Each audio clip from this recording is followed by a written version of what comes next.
If you don't control your mind, someone else already is. That is not a metaphor. That is not exaggeration. That is reality. Every scroll you don't question, every fear you absorb without thinking, every opinion you adopt just because it was repeated enough times, that is not coincidence. That is conditioning.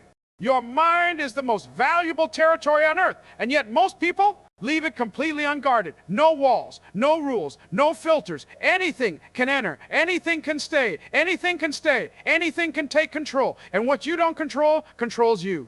Right now, there are forces competing for your attention. Not your money, first your attention. Because attention shapes thought, and thought shapes behavior.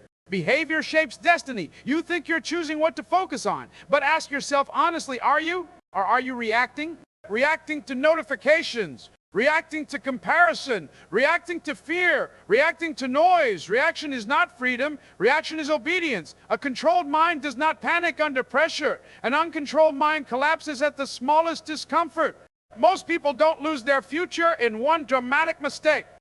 They lose it slowly, by surrendering control of their inner world. They wake up tired, not because life is hard, but because their mind never rests. It's always occupied, always stimulated, always pulled outward. No silence, no focus, no command. And without command, there is chaos. Look around. People are exhausted, anxious, distracted, yet convinced they're informed. They confuse noise with knowledge, stimulation with progress, motion with direction. But motion without control leads nowhere. This is the great deception of modern life. You can be busy and still be powerless. The mind was never meant to be constantly occupied. It was meant to be directed. A directed mind creates clarity. Clarity creates calm. Calm creates power. But when the mind is scattered, everything becomes difficult. Decisions feel heavy. Discipline feels impossible. Even simple actions require force. That's not laziness. That's mental takeover. You weren't born unfocused. You were trained that way. Trained to seek pleasure over purpose.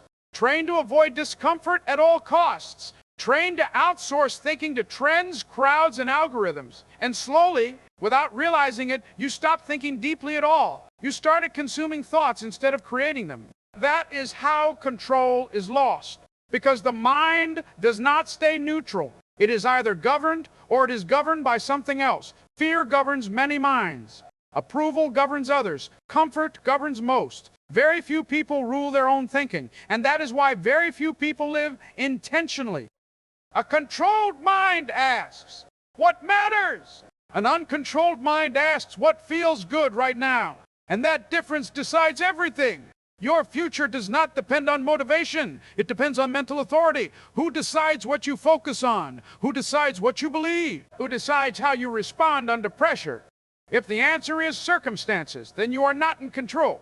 And life never rewards those who drift. The most dangerous prison is not physical. It is a mind that believes it is free while being led. Led by impulse, led by emotion, led by the expectations of others. And until that control is reclaimed, nothing truly changes. Not habits, not discipline, not results. Because discipline is impossible without mental command. This is where everything begins. Not with action, not with goals, but with ownership of thought. Because the moment you take control of your mind, you take the first step toward controlling your life. And until you do, someone else will. Control does not arrive with force. It arrives with awareness. Most people believe control means domination, crushing thoughts, silencing emotions, becoming cold. That's wrong. True control is not suppression, it's selection. You don't control the mind by fighting every thought.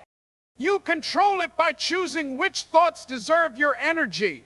Because not every thought is yours. Some are planted, some are borrowed, some are repeated so often they start to sound like truth. And the mind, if left untrained, accepts them all. That's how doubt enters, quietly. That's how fear disguises itself as realism. That's how limitation pretends to be logic. You tell yourself you're being practical, but deep down, you're afraid. Afraid to stand out, afraid to fail publicly, afraid to want more than what's normal.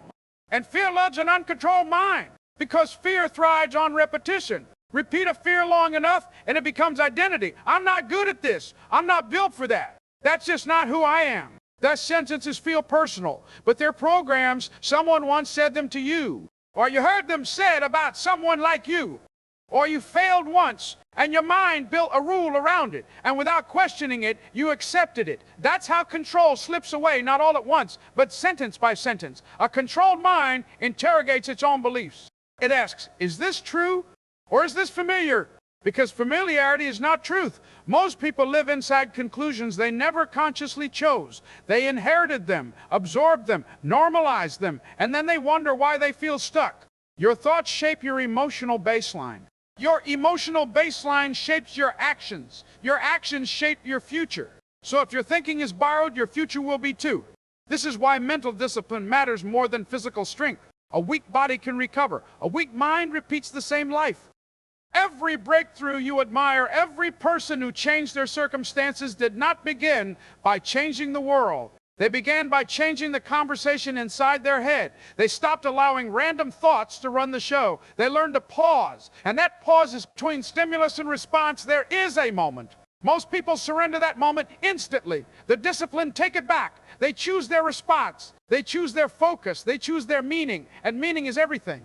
The same event can destroy one person and refine another, not because of luck, but because of interpretation. An uncontrolled mind asks, why is this happening to me? A controlled mind asks, what is this teaching me? One collapses, the other evolves. You cannot eliminate pressure from life, but you can eliminate mental chaos. You can decide what enters your mind, what stays, what gets rejected. That means being ruthless with inputs, what you watch, what you listen to, who you give access to your attention. Attention is not unlimited. Spend it poorly, and your mind weakens. That's why distraction is dangerous. Not because it wastes time, but because it fragments identity. A fragmented mind cannot build anything solid. It jumps from idea to idea, emotion to emotion, desire to desire. And in that jumping, it never commits. Commitment requires control. Control requires clarity, and clarity comes when you stop letting the outside world dictate the inside one. You don't need more information. You need more authority over your thinking. Because once you control your mind, you control your reactions. And once you control your reactions, you control your direction. And direction is destiny. Direction is not chosen once. It is chosen daily. That is where most people lose control again, not in crisis, but in routine. They think one moment of clarity is enough. One decision. One realization.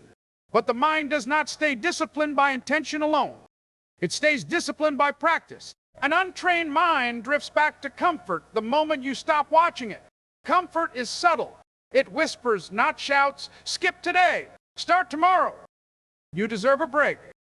And none of those sentences sound dangerous until you realize they are never said just once. Comfort doesn't ruin lives in a day.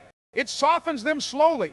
A controlled mind understands this. It does not negotiate with impulses. It does not wait to feel ready, because readiness is emotional and emotion is unstable. Control is built through standards. Standards for how you speak to yourself. Standards for how you respond under pressure. Standards for what you tolerate from your own behavior. Most people lower their standards to protect their ego. They say, this is just how I am. Not because it's true, but because changing feels uncomfortable.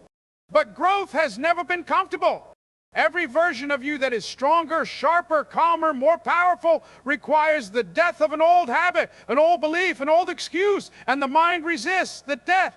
It clings to familiarity, even when familiarity hurts. That's why self-control feels like resistance at first. You are not resisting the world. You are resisting the old you. The one that avoided responsibility, the one that blamed circumstances, the one that waited for motivation instead of commanding action. A controlled mind does not wait for alignment. It creates alignment through action. Action clears confusion. When you act decisively, the mind follows. When you hesitate, the mind fragments. This is why decisive people appear confident, not because they are fearless, but because they move before fear has time to grow. Fear feeds on delay. The longer you wait, the louder it becomes. The more you think, the heavier it feels. A controlled mind cuts through that noise. It says, this matters, this does not. This moves me forward, this does not. And it acts accordingly. There is a quiet power in this, not the power of aggression, but of certainty. Certainty does not mean knowing the outcome. It means trusting your ability to respond. You don't control everything that happens, but you can control what it means to you. You can decide whether obstacles become excuses or training. Every challenge sharpens or weakens you depending on how your mind frames it. A mind under control sees difficulty as refinement. Pressure builds focus. Resistance builds strength. Failure builds awareness, but only if the mind allows learning instead of self-attack. An uncontrolled mind turns setbacks into identity. I failed, so I am a failure. Failed, so I learned. That separation is freedom, because when you stop attaching your worth to outcomes, you gain the courage to act fully. And courage is not loud. It is consistent. It shows up when no one is watching. It holds the line when emotion fluctuates. It does the work even when the reward is delayed. This is the discipline of thought, not optimism, not positivity. Discipline, the discipline to return to focus when distracted, to return to intention when pulled, to return to purpose when tired. You don't need to control every thought. You need to control the direction of thought. Like a river guided by banks. Without banks, water spreads and loses force. With structure, it moves mountains. Your mind is the same. Give it structure and it becomes unstoppable. Leave it unchecked and it dissipates. And once you feel back control, once you experience the calm that comes from mental authority, you will never want to give it away again.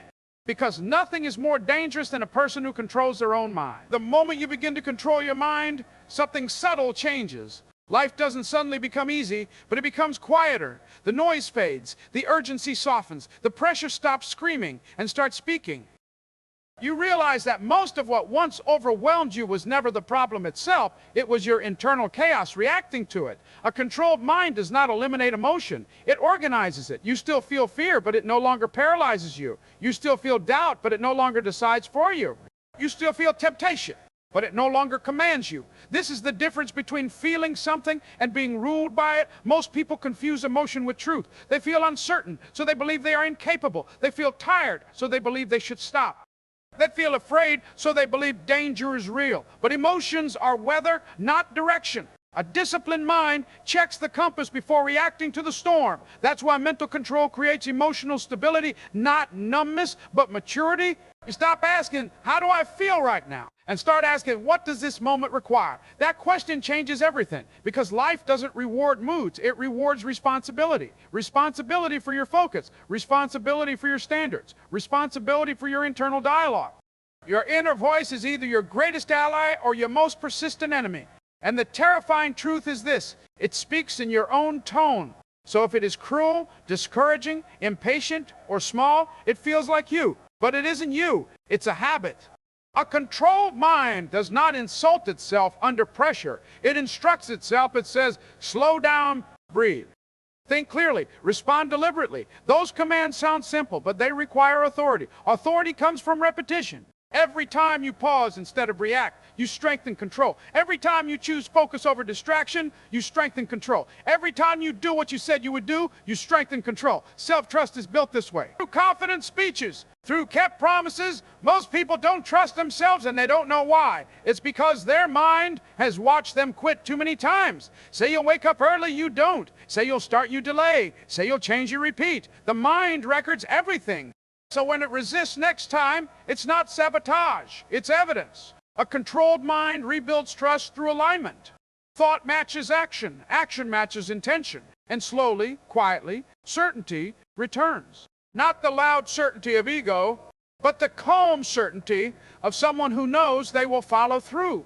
This is why controlling the mind changes identity. You no longer see yourself as someone trying, you become someone who decides. A person who decides is dangerous to limitation, dangerous to excuses, dangerous to manipulation. Because once your mind is yours, no trend can pull you, no opinion can own you, no fear can steer you without permission. That doesn't mean isolation. It means sovereignty. You listen, but you choose. You feel, but you direct. You experience, but you interpret. And interpretation is creation. You are always creating something even when you think you're standing still. You're either creating momentum or inertia, strength or weakness, clarity or confusion. The mind never stops shaping. So the question is, no longer can you control it. The question is whether you will. Because once you do, there is no going back to unconscious living. You see patterns, you recognize manipulation, you feel resistance before it grows, and most importantly, you stop abandoning yourself. You stay present when it's uncomfortable. You stay disciplined when it's boring. You stay intentional when it's tempting to drift. That is mastery. And mastery is not loud, it's quiet, grounded, unshakable.